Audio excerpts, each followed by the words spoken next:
Ja mis siis, et sured ära? Mis vahet seal on, vara või hilja? Ega sellepärast ei saa oma elu elamata ja raamatuid ostmata jätta. Fesaris jäi mul silma üks Jaako Hallase postitus, kus ta postuleerib, et uus pole tingimata parem ja et olevik võiks olemata olla.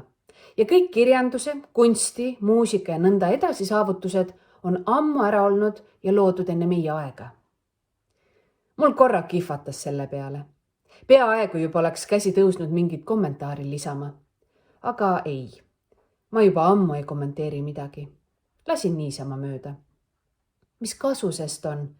Las ta arvab nii, tema õigus, milleks vaielda. Minu arvamine selles asjas on teistsugune. Asi ei ole üldse paremas ega halvemas, ega selles, mis jääb püsima üle aegade. Asi on just nimelt selles, et kultuur peab olema pidev.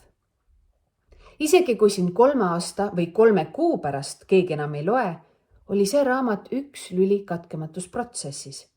Ka halb raamat, nõme teos, vilets näitus.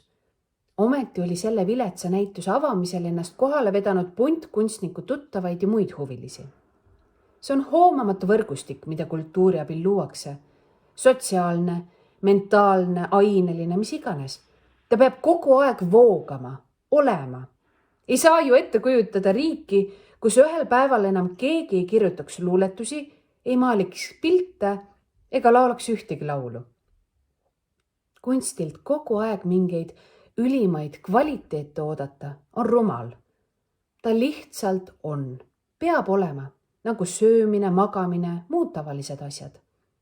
Looming ja loomine on tavaline, lihtne elu avaldumise vorm.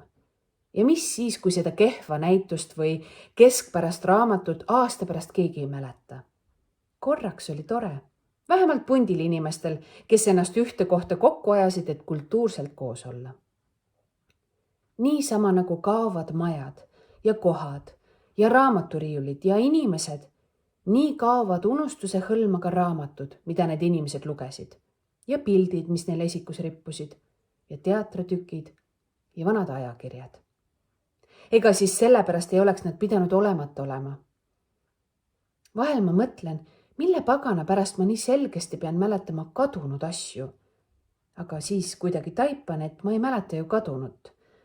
Ma mäletan väga üldiselt, ma peaaegu et ainult mäletangi.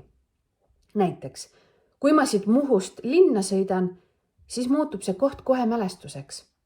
Mis sest, et ta on tegelikult olemas. Ta on isegi rohkem olemas just siis, kui ma siin ei ole ja tegelikult täpi pealt niisama kättesaamatu kui need kohad, mis on kadunud. Piisab ainult korra selg pöörata, kui pole enam asja ennast, vaid ainult mälestust temast. Võib-olla olevat ei saagi niimoodi kogeda, et ta ka kuidagi päriselt oleks. Ta on ikka ainult läbi äraminemise.